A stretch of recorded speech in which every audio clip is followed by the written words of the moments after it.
Gracias, es un placer para mí estar acá. Gracias a la SAM por la invitación. Ya es el quinto o sexto año que estamos con una mesa siempre de controversias y los venimos aburriendo con estos temas. Espero que se diviertan. Eh, Les preparé unos slides, primero mis de conflicto de interés. Yo les voy a hablar de anticoagulantes directos y el tratamiento de enfermedad trombólica venosa. Debo manifestar que he estado vinculado con todos los productores de anticoagulantes directos desde múltiples puntos de vista. Y ahora sí, les voy a hablar de algunas controversias. Voy a intentar ver si podemos resolver alguna, pero siempre los clínicos estamos en esto, en una encrucijada de caminos.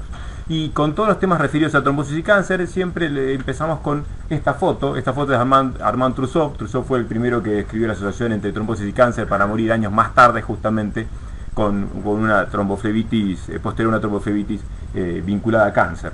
Y después de esta asociación empezaron los problemas para los clínicos, porque poniendo un poco la situación en perspectiva, vamos a encontrar que entre los pacientes con cáncer, una de las principales causas de muerte va a ser la enfermedad trombólica venosa. Fíjense que el cáncer multiplica 4 a 6 veces el riesgo de tener enfermedad trombólica venosa y es peor en ciertas circunstancias de la vida de los pacientes con cáncer. Si el paciente se encuentra bajo tratamiento activo con quimioterapia o con hormonoterapia, si se encuentra hospitalizado, y en los momentos perioperatorios son los momentos en que estos pacientes tienen mayor riesgo. Fíjense que la incidencia de enfermedad trombólica venosa en pacientes con cáncer es 4 al 20%, ¿sí? Y que los síntomas en estos pacientes pueden estar subrepresentados, hacernos pensar que el problema no es tan importante. Fíjense que en autopsias casi el 50% de los pacientes con cáncer pueden tener algún defecto, de alguna presencia de algún trombo en su vasculatura pulmonar. También vimos que últimamente, y esto lo charlamos, lo acaba de presentar muy bien la doctora Fernández Capitán, hay un aumento en la incidencia de enfermedad trombólica venosa, especialmente en pacientes con cáncer. Tal vez porque tenemos estudios que detecten con mayor facilidad ciertas trombosis que antes no veíamos, tal vez también porque nuestra población vive más tiempo, los sometemos a tratamientos más agresivos y la epidemiología de la enfermedad también es diferente. Ambas cosas se conjugan y no nos permiten ver de acuerdo, así que tenemos, lo que estamos viendo es un aumento de la incidencia verdadera, o si lo que estamos viendo también es un mundo mucho más complejo del que lo entendíamos hace 20 años más atrás. Y fíjense que el 40% de los eventos tromboembólicos venosos son no provocados, esto es decir, es que en la práctica diaria habitualmente son idiopáticos. Así que hay múltiples factores de riesgo, no me voy a detener mucho en esto, solamente contarles algunas cosas. Fíjense que los podemos dividir en 4 grupos, los relacionados al cáncer, los relacionados al tratamiento, y en el próximo slide les voy a contar los otros dos. Los relacionados al cáncer, el sitio primero del cáncer tiene mucho que ver con la chance de tener enfermedad trombólica venosa. Fíjense que no da lo mismo cualquier cáncer, y fíjense cómo los riesgos relativos se modifican, ¿sí?, de acuerdo al lugar, el sitio donde de asiento del primer cáncer. ¿Sí? Fíjense que el global es 4, un riesgo relativo de 4, pero hay tumores como la mama que están asociados hasta 3 veces y pulmón hasta 7.27 veces. ¿Sí? Y fíjense que las neoplasias hematológicas llegan hasta 12 veces el riesgo de otros tumores. ¿Sí? El estadio, estadios más avanzados, mayor riesgo de trombosis. La histología, adenocarcinomas, glándulas, mayor riesgo de trombosis. El tiempo del diagnóstico, desde el momento en que nosotros hacemos diagnóstico de un cáncer, hay una etapa de 3 a 6 meses en donde aumenta la incidencia de enfermedad trombólica venosa asociada. También tenemos factores relacionados al tratamiento, los quimioterápicos, los antiangiogénicos, terapia hormonal. Nos queda mucho camino por recorrer esto. Ojalá tuviéramos estratificado las drogas que habitualmente usamos en su capacidad de ser de trombogenicidad para saber si eventualmente, así como hacemos con la toluidemida, en algunos contextos, cuando asociados a cortisona, tener que anticoagular a esos pacientes. La terapia radiante, la cirugía, cuanto más prolongadas son las cirugías, mayor riesgo de tromboembolismo venoso, las transfusiones, los accesos venosos centrales, son todos factores que aumentan el riesgo. ¿Sí? Y fíjense que también tenemos relacionados al paciente y también tenemos algunos biomarcadores. Cuanto más viejo, peor. La raza, los negros afroamericanos tienen más riesgo de trombosis venosa profunda. Las comorbilidades, infecciones, enfermedad renal o pulmonar, tromboembolismo arterial, la historia de enfermedad trombólica venosa, trombofilia, cirugía de obesidad, status performance, cuanto más deteriorados los pacientes, mayor reposo, mayor inflamación, mayor comorbilidad, mayor chance de enfermedad trombólica venosa. Y hay algunos biomarcadores, las plaquetas, la trombocitosis, la leucocitosis y la anemia favorecen el desarrollo de tromboembolismo venoso. De hecho hay un famoso score de Alok Khorana que utiliza estos 3 marcadores para tratar de estimar el riesgo de enfermedad trombólica venosa en pacientes con cáncer. De hecho, no tengo el slide, pero es un score que está un poco en disputa. Ahora hay un reciente estudio publicado con pacientes con cáncer de pulmón que aparentemente en pulmón no serviría para predecir enfermedad trombólica venosa. Así que aquí estamos, con un maridaje perfecto, que es el enfermedad trombólica venosa y el cáncer, y fíjense lo que ocurre con la probabilidad de muerte, ¿sí? Este ya es un estudio bastante viejo, pero fíjense que cuando la probabilidad de muerte con pacientes que no tienen enfermedades malignas es la curva verde, cuando tienen enfermedad trombólica venosa es la curva naranja, cuando tienen un cáncer es la curva turquesa, pero cuando se asocia cáncer con enfermedad trombólica venosa es la curva amarilla y estos pacientes se mueren más. Así que esta es un poco la presentación del problema. Y la pregunta es, bueno, entonces, ¿tenemos que rastrear cáncer en pacientes con enfermedad trombólica venosa primaria? Cuando viene un paciente que tiene una enfermedad trombólica venosa, una TDP no provocada, no se, como dijo José Cereto recién, no se operó, no estuvo internado por neumonía, no tiene anticonceptivos, no tiene tratamiento hormonal, no le encuentra ningún factor causal, esta trombosis venosa es idiopática. La pregunta que siempre resuena en la cabeza de los clínicos, y muchos hematólogos nos mandan, fíjate vos qué te parece, a mí me huele que tiene cáncer, fíjate vos qué puedes hacer, y en nuestro consultorio le damos la mano al señor, se para y nos mira, y me dijo un hematólogo que usted me iba a decir si yo tengo algo malo o no, ¿no? Bueno, ¿por qué esta pregunta? Bueno, va a salir una premisa, ¿no? Un diagnóstico temprano puede detectar cáncer en estadios iniciales, eso me podría permitir dar tratamiento precoz, y a todos nos gusta, de alguna manera, tratar de sanar a nuestros pacientes, ¿sí? Entonces la pregunta que uno pudiera hacerse es, ¿ese rastreo de cáncer en pacientes con enfermedad trombólica venosa primaria, ¿sí?, en relación a no rastrear, aumenta su probabilidad diagnóstica? Bueno, déjame decirle que esta pregunta, por más que suene interesante, es completamente errónea, es incorrecta, porque yo tengo la respuesta. Sí, rastreen y van a encontrar, pero no es lo que importa. La verdadera pregunta es el rastreo de cáncer en pacientes con enfermedad trombólica venosa primaria en relación al rastrear mejora la sobrevida? ¿Modificamos la vida de nuestros pacientes por hacer estrategias más agresivas, por hacerles más estudios al momento en el cual estos pacientes tienen una enfermedad trombólica venosa primaria? Esta es la pregunta que nos tenemos que contestar, porque de seguro, muy probablemente, cuanto más busques, más se encuentren. Lo que no estamos seguros es que eso modifique la sobrevida a largo plazo, cambie la morbilidad y de alguna manera cambie la vida de nuestros pacientes. Y eso es lo que nos debería importar a nosotros. Y miren, si uno se remonta, a mí me gustó presentar esto. La última vez que creo que presenté justamente este tema fue en el año 2007. Hicimos estas primeras jornadas de trombosis de hemostasia en el Hospital Británico y trajimos a Cliff Kieran, a mí me tocó preparar este tema y no había ni un estudio randomizado, controlado, adecuadamente hecho que pudiera responder esta pregunta. Sí, así que mostré un montón de datos, de estudios prospectivos, retrospectivos, de cosas que en realidad trataba de enarbolar una respuesta. Y esta vez, cuando tuve que preparar esta charla, me encuentro con este metaanálisis, ¿sí? Fíjese, hecho por la Cochrane, parece un grupo serio, así que revisa la literatura. Ellos tratan de evaluar si el efecto de testear para cáncer en pacientes que tienen enfermedad trombólica venosa relacionada a cáncer modifica la mortalidad o la morbilidad, ¿sí?, en estos pacientes que tienen trombosis venosa profunda no provocada. Dos estudios que reunían 400 pacientes, 200 pacientes casi cada uno, mismo grupo de investigadores, el investigador fue Piccioli, un italiano, distintos centros de Europa, estudios multicéntricos, uno de muy buena calidad, otro de muy mala calidad, o de calidad moderada, digámoslo así. Fíjese, la rama control hacían rastreo de acuerdo a la edad y todo estudio que las buenas prácticas indiquen tras la evaluación del paciente. Es decir, que si el paciente manifestaba en el momento de la trombosis alguna sintomatología que hiciera que el clínico asumiera que había un problema, bueno, lo testeaba porque eso indicaba la buena práctica clínica. La rama intervención en uno de los estudios era la rama control más tomografía de tórax, abdomen y pelvis y sangre oculta en materia fecal. Y el segundo estudio, que fue el más completo y tal vez el de mejor calidad metodológica, sumaba lo que hacían en la rama control más ecografía de abdomen y pelvis, tomografía de tórax, abdomen y pelvis, sangre oculta en materia fecal, gastroscopía o CDA gastroesofagobudinal con doble contraste, colonoscopía o sigmoidoscopía seguido de colon por enema, citología de esputo, marcadores tumorales, CA125, alfa-fetoproteína. ¿Qué me contás? Una batería. Si a ustedes se les ocurre alguna otra cosa que pudiera haber sumado, me la dicen y lo llamamos a Piccioli, porque prácticamente no le quedaban cosas por detectar.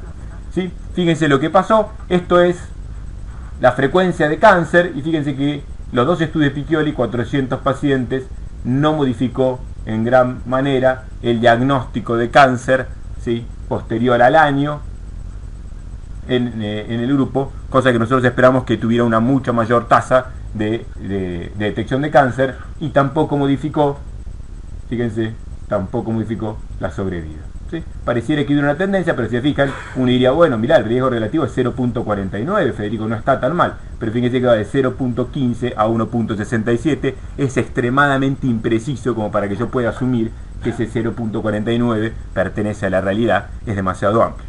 Así que con estos datos la respuesta todavía no tenía pregunta, ¿sí?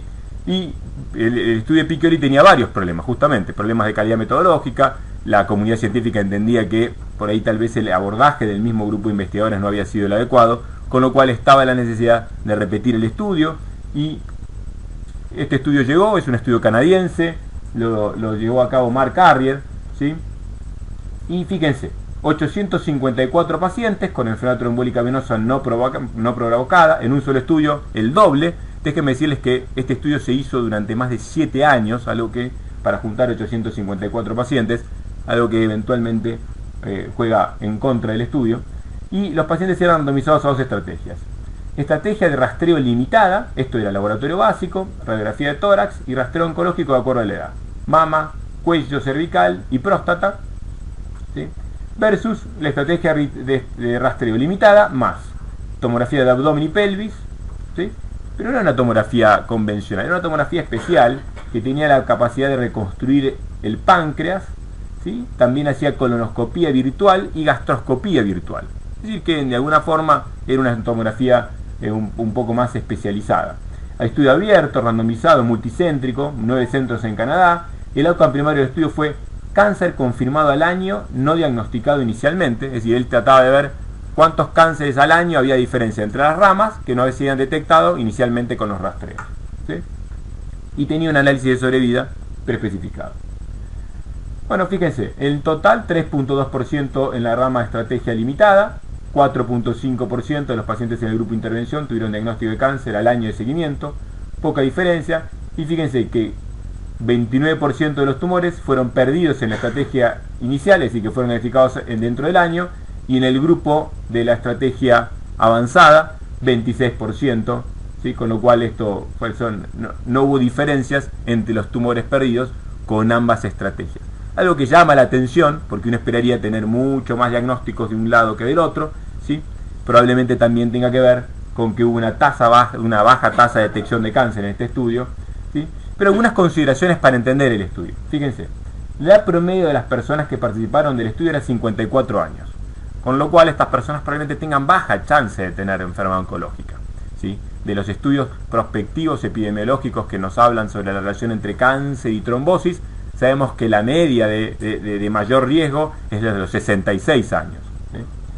Baja tasa de eventos, algo que puede haber favorecido de alguna manera la no diferencia entre las ramas. La tomografía no incluye el tórax, por lo tanto uno se puede preguntar si fue suficiente la estrategia de rastreo extensiva por ahí.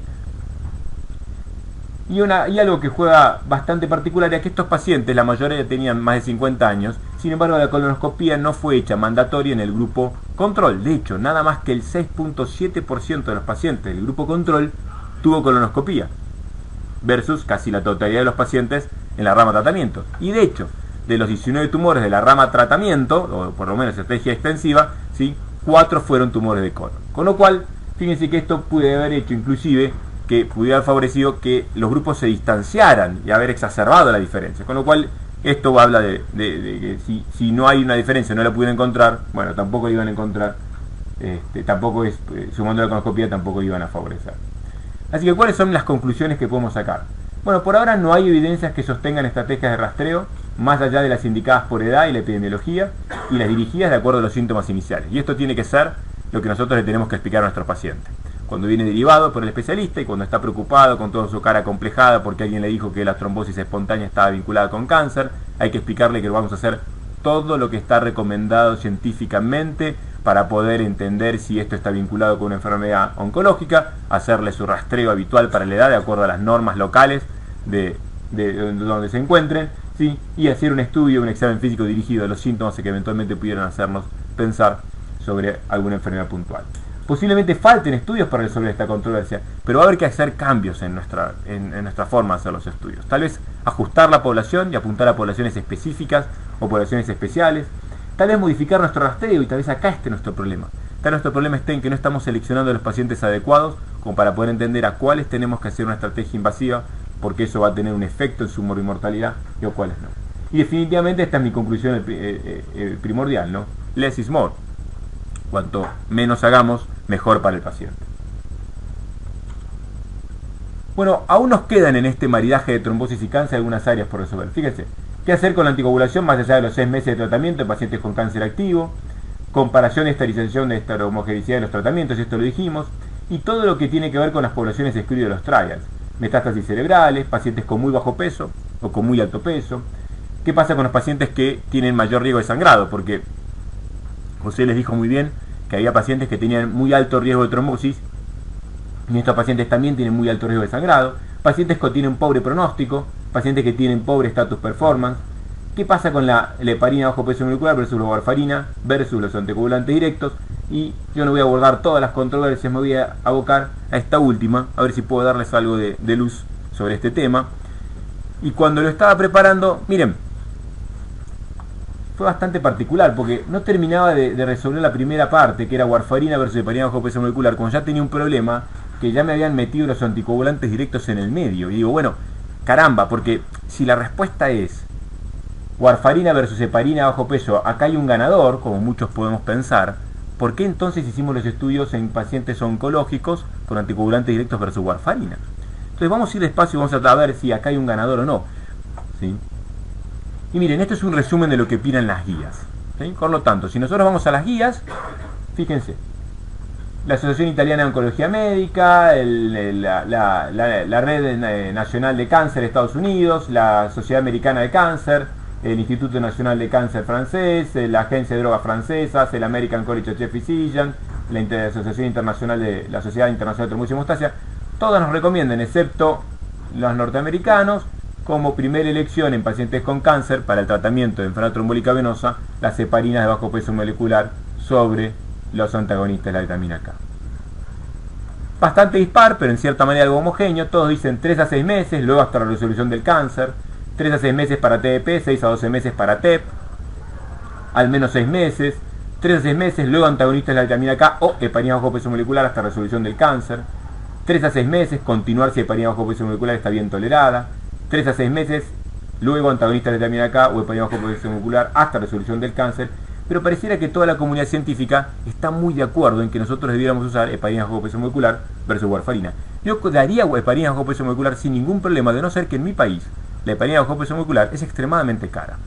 El Seguro Social no lo cubre y tampoco las prepagas. Es extremadamente dificultoso, tenemos que preparar resúmenes de historia clínica. Algunas prepagas en algunos pocos contados casos terminan cubriendo un tratamiento de 6 meses, ¿sí? O por tiempos limitados. Con lo cual es una estrategia que uno le pediría mucho a la evidencia que la sostenga, porque realmente es algo muy difícil de poner en la práctica, ¿sí?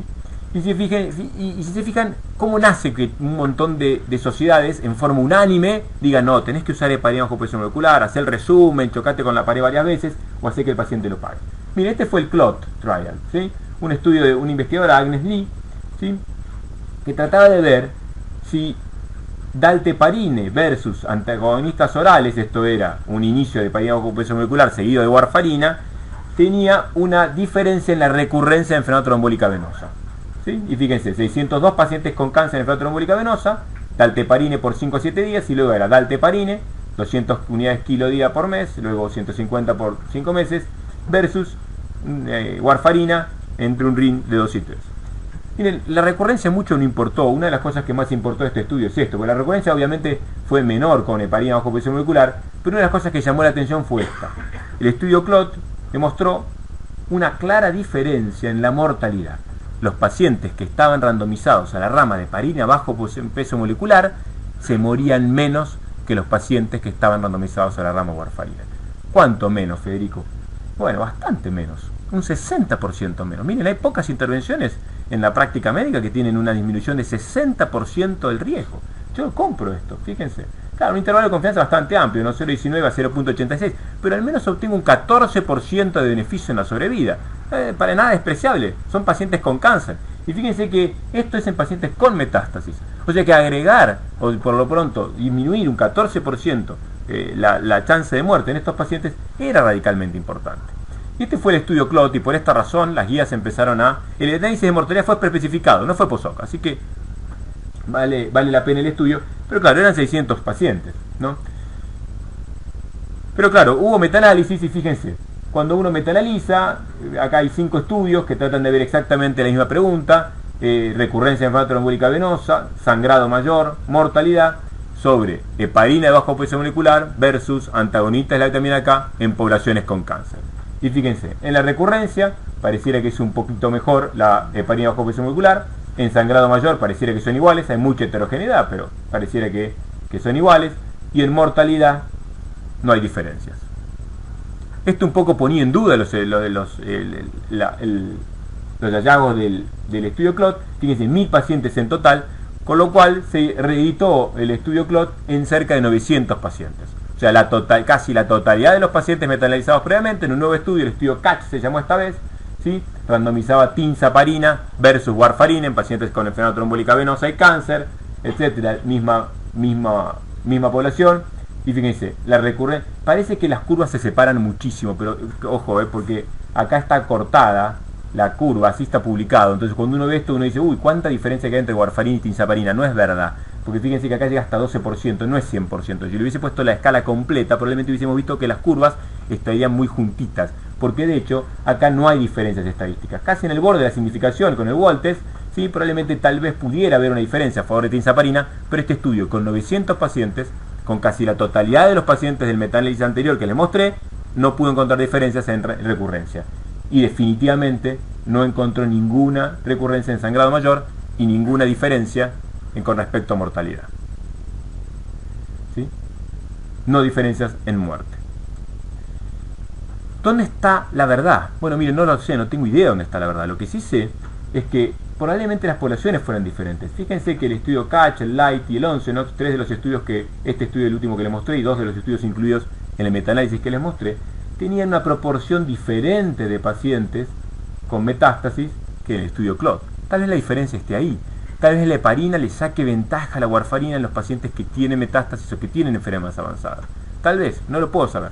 Lo que sí les puedo decir hasta ahora es que hasta ahora no encuentro evidencia suficiente para sostener la indicación de heparina bajo peso molecular, tal vez en todos los pacientes. ¿Sí?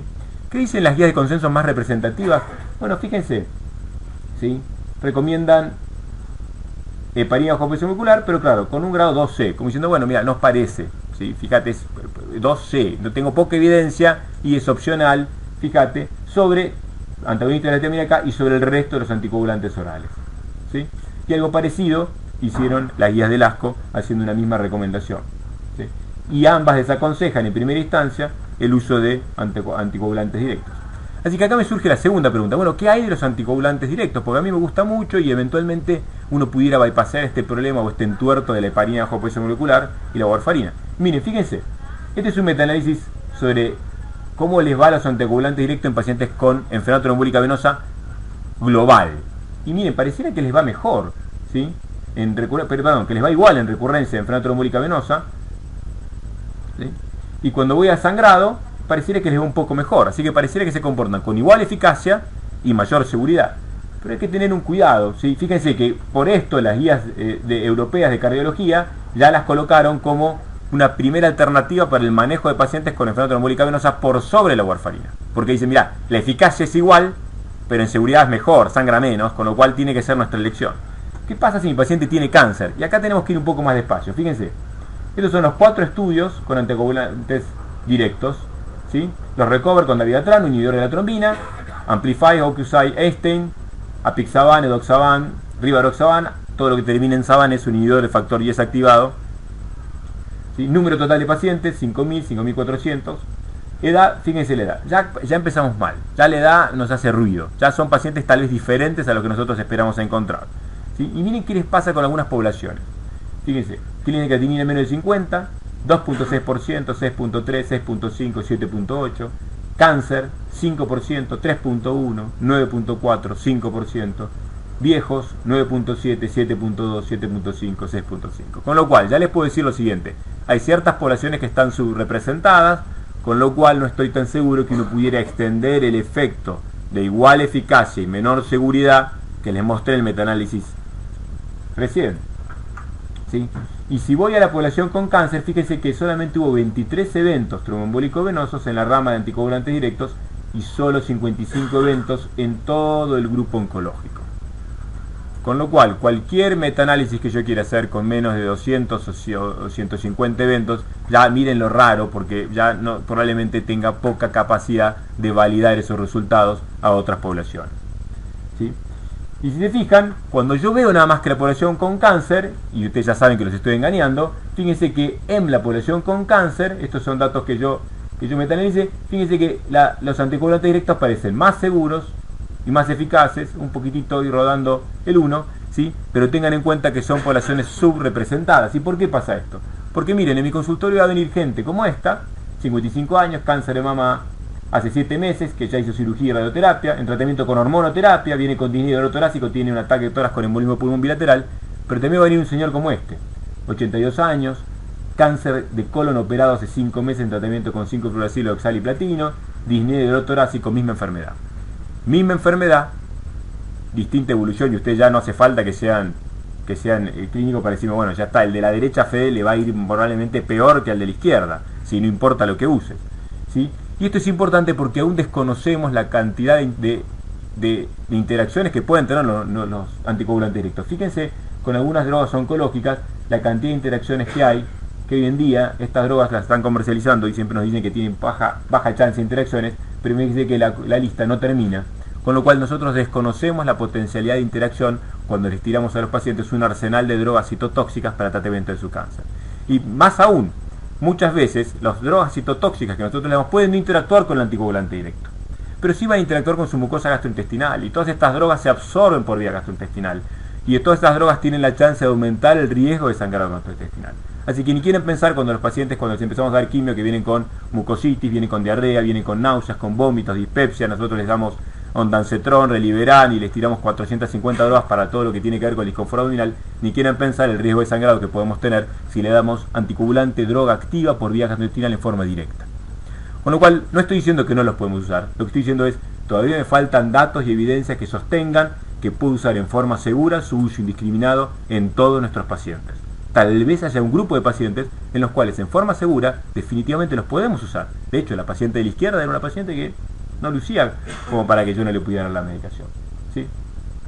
Así que fíjense, si el paciente tiene cáncer, recuerden, las guías dicen heparina bajo presión molecular, pero yo les diría que tomen esto con pinzas, yo les diría que no fuercen la indicación. Sí me gustaría dar heparina de bajo peso molecular si especialmente la enfermedad trombólica venosa es extensa, el cáncer es metastásico, si el paciente tiene muchos síntomas, porque dudo mucho que pueda tolerar el sintrón, o va a tener de invariable, ¿sí? Si el paciente tiene vómitos frecuentes, o si tiene quimioterapias muy agresivas. Eventualmente en esos pacientes yo favorecería el uso de heparina bajo peso molecular.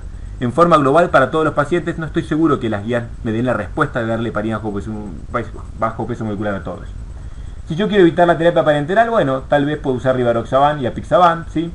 Fíjense que la Vigatran y el Doxaban, antagonistas de la tiamina K, requieren de puente con heparina bajo peso molecular, y hay pacientes que yo tal vez entiendo que son de bajo riesgo y lo quiero externar muy rápido porque tienen algún defecto de relleno subsegmentario en alguna arteria periférica que encontramos en una tomografía de rastrificación, pero como tiene cáncer, ya nos planteamos si tendríamos que tratarlo o no y estamos en duda, ¿sí? Si tiene enfermedad hepática y coagulopatía, tal vez la opción sea heparina bajo peso molecular. Si tiene menor de 30, definitivamente la opción no son anticoagulantes directos, por más que en el prospecto de muchas de estas drogas los avale usar dosis bajas en pacientes con menos de 30, no utilicen anticoagulantes directos en pacientes con deterioro de función renal. Si tiene dispepsia o síntomas de sangrado gastrointestinal, tal vez prefieren usar antagonistas de vitamina K o apixaban. Si tiene pobre adherencia, definitivamente la droga es antagonista de la vitamina K. Estas drogas nuevas tienen 2 horas inicio de acción, 2 horas desaparece la acción, con lo cual no son drogas que le quieran dar a un paciente que se olvida frecuentemente dosis. Embarazo, riesgo de embarazo, heparina bajo peso molecular, necesidad de reversión. Hoy tenemos forma de revertir el Dabigatran y tenemos también forma de revertir el efecto de los antagonistas de vitamina K. Si volamos costos, antagonistas de vitamina K, pero tengan en cuenta también los costos de salud, porque los antagonistas de vitamina K hay que monitorearlos, tienen que venir el paciente frecuentemente a la consulta, y no se olviden de los costos de la enfermedad cuando hay recurrencia, ¿sí?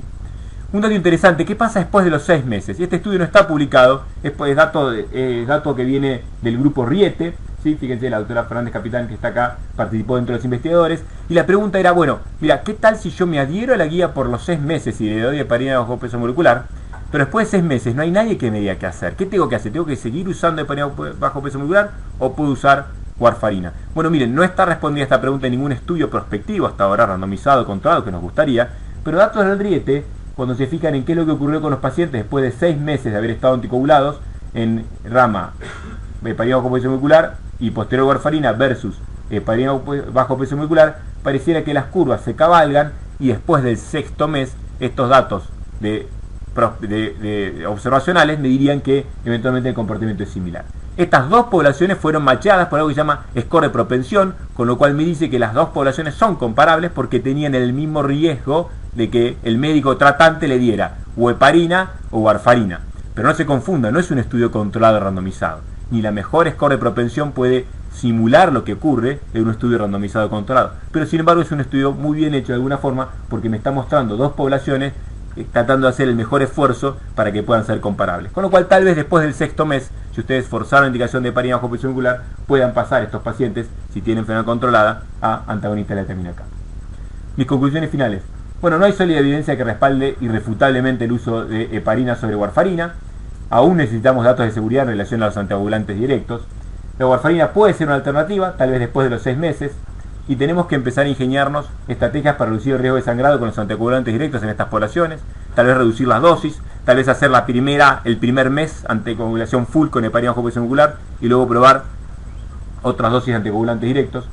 Y definitivamente en relación al primer punto, no hace falta hacer rastreo extendido. Sé que nos cuesta no pedir la tomografía corporal total, pero déjenme decirles que por ahora no está indicada. No les puse slides, pero también hay estudios sobre hacer rastreo de cáncer en pacientes con enfermedad trombólica venosa con PET.